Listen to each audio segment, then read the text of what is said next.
le patron de Nexity, est connu pour son franc-parler. La stratégie logement du gouvernement Philippe présentée en septembre 2017 ? Rien de révolutionnaire. Les annonces pour la plupart piochées dans de vieux cartons restent partielles et précipitées.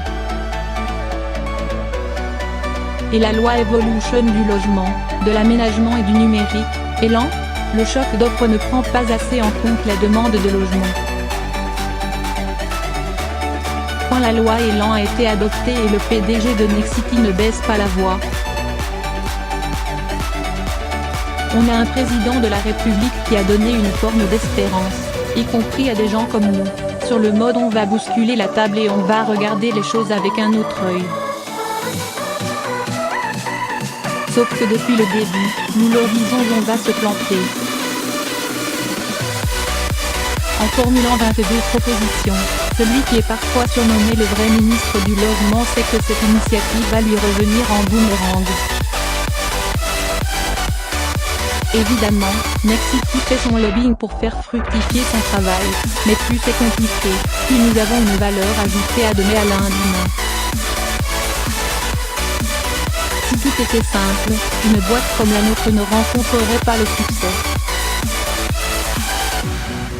Point la suppression de l'APL accession toujours pas digérée.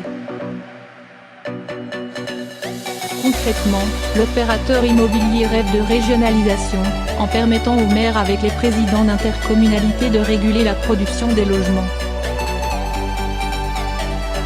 Pourquoi avec l'accord du préfet, ne pourrait-on pas réguler le prêt à taux zéro ? Cela me semble important de redonner le pouvoir au maire qui est le plus proche de la décision du terrain en matière d'urbanisme, estime le directeur général délégué Jean-Philippe Roguery. Leur proposition phare consiste à instaurer des gabarits de hauteur minimale. Nous ne pouvons plus ni continuer l'étalement urbain ni gâcher le sol, la matière première. Que partout en France soient définies des hauteurs minimales, s'enflamme le DG. Conséquence directe, les associations ne pourraient plus contester la hauteur d'une tour auprès d'un maire qui a accordé le permis de construire. Autre idée dont les promoteurs sont très fiers, rendre les droits de mutation, plus connus sous le terme de frais de notaire, progressifs et non plus proportionnels. Pour qu'un marché fonctionne bien, il faut pouvoir acheter et revendre facilement, justifie Jean-Philippe Roguery. La réduction de 80% d'entre eux sera financée par les 20% les plus chers. Point par ailleurs, la suppression de l'APL accession lors du projet de loi de finances 2018 ne passe toujours pas auprès de ces professionnels. Ils estiment que la rétablir permettrait de construire 5,000 logements neufs par an. De même, ils proposent de créer un dispositif de location-accession intermédiaire pour faciliter le logement des classes moyennes et des jeunes actifs. Don Quichotte en campagne. Point du fait, selon lui, de la nécessité de fabriquer 400,000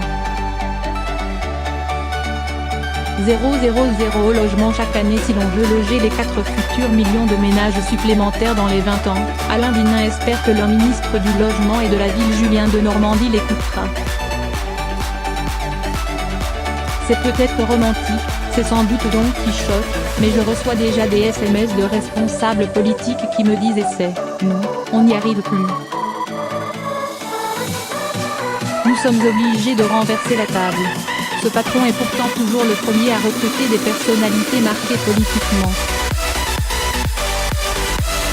En février 2017, avant même la fin du quinquennat de François Hollande, il a embauché l'ancienne directrice de cabinet de Manuel Valls à Matignon, Véronique Bédague-Amiliou, au poste de secrétaire général et de PDG de Nexity Immobilier d'entreprise.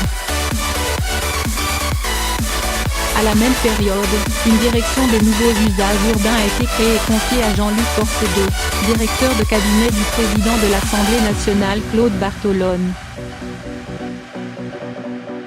Toujours pour prendre les devants, l'acteur immobilier s'associe régulièrement avec des institutions étatiques. En clôture du congrès HLM début octobre, Nexity s'est engagé à construire 5 000 logements intermédiaires et 3000 logements sociaux en 3 ans avec la CDC Habitat, ex-SNI, filiale spécialiste du logement social à la Banque des Territoires. De même, dès juin, Nexity et le plan bâtiment durable, émanation du ministère de la Transition écologique et solidaire, ont signé un Green Deal visant d'ici à 2020 à rénover 30 copropriétés, à former ses 350 gestionnaires de copropriétés et à mettre en place un guide d'identification des travaux à destination des clients, bailleurs, locataires et propriétaires.